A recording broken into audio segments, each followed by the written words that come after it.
The morning sun blazes over a field of dust and discipline. A line of recruits stands motionless, their tunics soaked with sweat, their eyes fixed ahead. In their trembling hands, wooden swords catch the light. A centurion paces before them, his vine staff resting on one shoulder like a coiled threat. He stops. Strike. The air erupts, wood cracks against wood, dust rises, and grunts echo across the plain, again and again, until the recruits' arms burn and the ground is slick with sweat. They are not soldiers yet. They are raw flesh, being shaped into Rome's most fearsome weapon, the legionary. This is not the story of glory or conquest. This is the story of the making of a Roman soldier, through pain, obedience, and endless repetition. This is the brutal training routine that built the Roman Empire. To understand how Rome conquered the known world, one must first step into the dust where her soldiers were born. A Roman legionary was not born a warrior. He was forged, beaten, molded, and hardened in the fires of discipline. Recruitment began early. Most were barely out of boyhood, young men of 16 or 17, drawn from farms, villages, and city alleys. Some volunteered for adventure or pay. Others sought citizenship through service. A few were conscripted, torn from their homes by the needs of the Republic or the Emperor. Whatever their reason, the moment they swore the sacramentum, everything changed. The oath was sacred, an unbreakable promise to the gods and to Rome herself, to obey orders without question, to never abandon the standards, to serve Rome until death. The oath stripped them of individuality. They were no longer sons, brothers, or farmers. They were property, belonging to the state. Discipline began before a sword was ever lifted. Recruits learned to stand still for hours beneath the scorching sun, to march in perfect rhythm, to eat, sleep, and breathe as one. They were drilled not just to obey, but to anticipate, to move the instant a command was shouted. Every mistake, no matter how small, was punished with merciless precision. A crooked line, a missed step, even hesitation, and always the vitus, the vine stick, found its mark. To outsiders, it seemed cruel, but to the Romans, it was the foundation of greatness.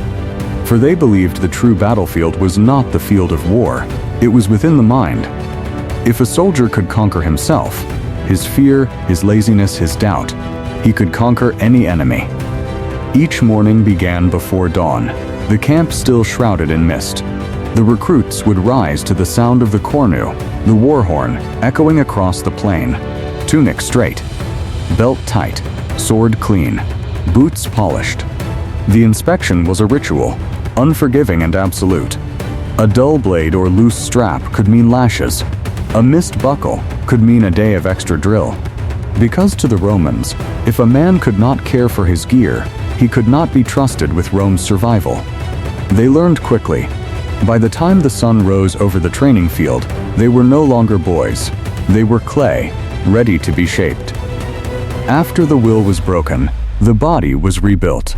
The Roman campus, the training ground, was a realm of endless motion. Marching, running, digging, drilling. Every day began with the march. 20 miles in full gear, armor, helmet, shield, sword, rations, tools, and pack. Nearly 40 kilograms in total. They marched through dust, mud, or snow, uphill and down. When they returned, there was no rest. They ran in formation, uphill, across fields, through streams. Not for speed, but for endurance. Because a Roman army was a moving fortress, and if one man faltered, the line broke. To strengthen their arms and backs, they lifted stones and logs, carried sandbags, and dug trenches until their hands bled. Their muscles hardened, their lungs burned, their skin toughened to bronze. The goal was not beauty. It was function. A good soldier could march 40 kilometers a day, fight for hours, build a fort by night, and be ready to march again at dawn. The Romans trained for that, not victory in a single battle, but endurance across a lifetime of war. Even food was part of training.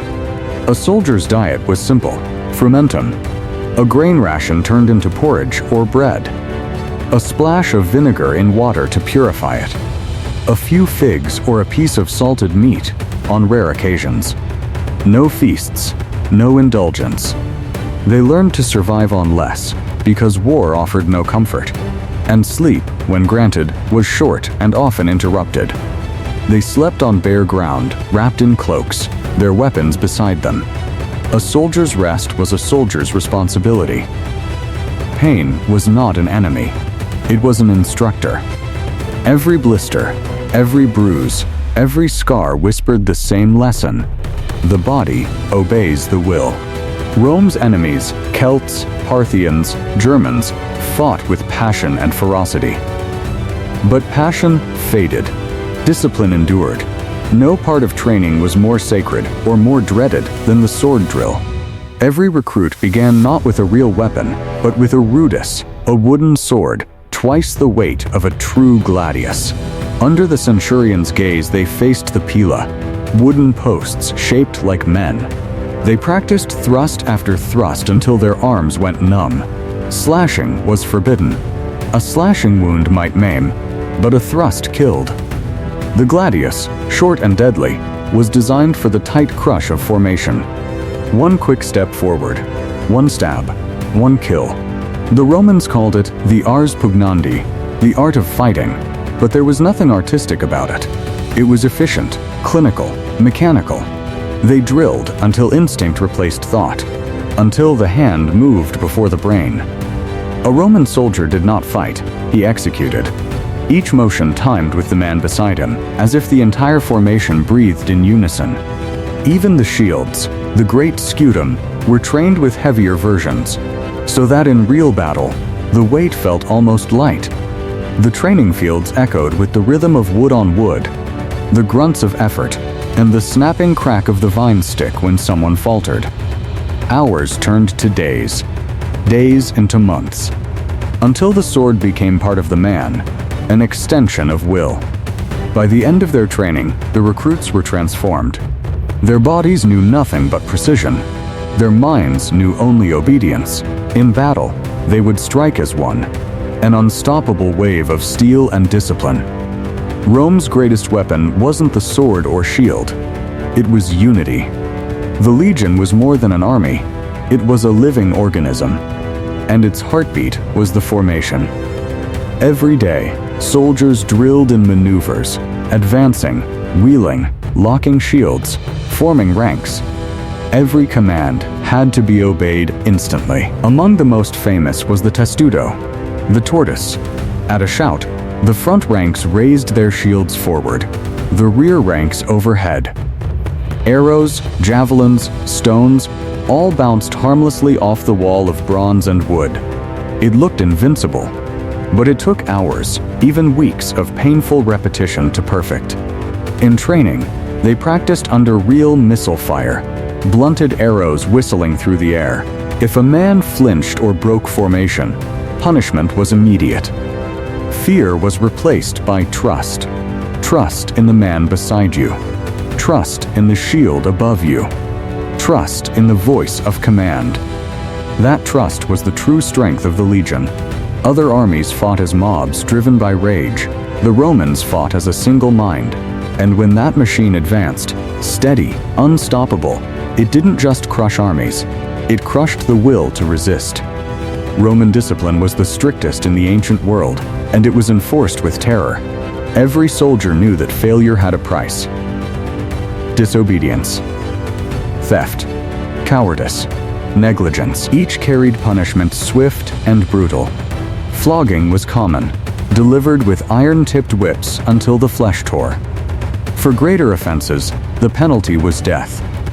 But the most feared was decimation. If a unit fled or failed in battle, it was assembled in ranks. Lots were drawn. Every 10th man, chosen by fate, was beaten to death by his comrades. No army ever forgot that sight. It was horror used as discipline, a reminder that Rome's wrath was colder than the enemy's sword. Even small mistakes drew punishment. A soldier caught sleeping on watch might be forced to stand all night holding a heavy stone. A man who dropped his weapon might dig ditches for a week. The centurion's vine stick became a symbol of order, authority, and fear. And yet, in this brutality, loyalty was born. Because punishment was shared. Pain was universal. Every man bled together, and in that shared suffering, they found unity. It wasn't love that bound the Roman army. It was fear. But fear, controlled and disciplined, was the foundation of Rome's power. If the body was hardened by drill, the mind was hardened by repetition. The Romans trained their soldiers not just to fight, but to think like one another. The individual had no place in the legion. There was only the rank, the order, the voice of the centurion. Commands were absolute. Doubt was death. To train obedience, centurions often gave sudden, contradictory orders, forcing recruits to react instantly. They learned to trust command without question, even when exhausted, afraid, or confused. Fear was natural, but it was never allowed to control. Emotion was weakness. Anger clouded precision. Compassion endangered discipline. So soldiers were taught to suppress it all. In its place came something colder: habit. They fought not because they wanted to. They fought because that was what they had been trained to do. Rome turned men into instruments, obedient, efficient, and terrifyingly predictable. The legionary became a paradox, a man capable of extraordinary violence, yet devoid of impulse. And that, to Rome, was perfection. The training of the Roman soldier didn't end with weapons or marching. Because war, for Rome, was as much about construction as combat. Every day, soldiers worked with tools as much as swords. After marching all day, they built a fortified camp before nightfall, complete with trenches, palisades, and towers. They worked in teams, each man knowing his task. Some dug, others cut timber, others built the walls. What took other armies days, Rome achieved in hours. Each soldier carried not just weapons, but tools: a dolabra, lancia, saw, spade. Labor was sacred. Laziness was a sin. Even the roads of Rome, those arteries of empire, were the work of the legions. Stone by stone, they carved paths across continents, from Britain to Syria. Every wall, every fort, every bridge they built doubled as training. Because when men could build an empire, battle was merely another form of labor. It taught endurance, physical and mental. And it reminded every soldier that he was not just a warrior, but an architect of Rome's destiny. When training ended and the campaigns began, the true transformation was complete. The recruit was gone. In his place stood a Roman legionary, calm, efficient, unyielding. In battle, there was no fear, only the familiar rhythm of commands. Advance. Shield. Thrust. Withdraw. Every motion executed as drilled, every order obeyed without thought. For many, battle felt easier than training, because now every scar, every drop of sweat, every punishment had a purpose. And when victory came, it was not a cheer that filled the ranks, it was silence. The silence of men too disciplined to celebrate, too exhausted to feel triumph. But when the wars ended, a different struggle began. Many veterans found peace unbearable. Civilian life lacked structure. There were no orders, no punishments, no ranks. Only chaos. They had become creatures of command, and without it, they drifted. Some returned to farms. Others became guards or gladiators. But all carried the same invisible wounds. The discipline that had once defined them now hollowed them. They had built an empire, but Rome had taken their humanity in return. The Roman legion was the most efficient military machine the world had ever seen. Its training forged men who could endure what others could not. Hunger, pain, exhaustion, terror. For centuries, they marched from the deserts of Africa to the forests of Germania, leaving roads, ruins, and legends behind. But their perfection came at a cost. Individual will was sacrificed for unity. Mercy was traded for order. And humanity was burned away in the pursuit of victory. Rome's enemies called them monsters. But to the Romans, they were heroes, the living embodiment of discipline and duty. The legacy of their training echoes even now. Modern armies still use Roman principles: obedience, endurance, uniformity. Because Rome discovered a truth older than steel, that victory is not won by strength alone, but by control, the mastery of self before the mastery of others. The sun sets over an abandoned Roman training ground. The stones are cracked, the dust long settled. But if you listen closely, you can almost hear it: the rhythm of boots, the clash of wooden swords, the bark of a centurion. Here, men became machines, and machines became legends. Rome did not build her empire on gold or glory. She built it on sweat, blood, and obedience. Because in the end, the most dangerous weapon Rome ever forged wasn't the sword, the shield, or the war dog. It was the soldier himself.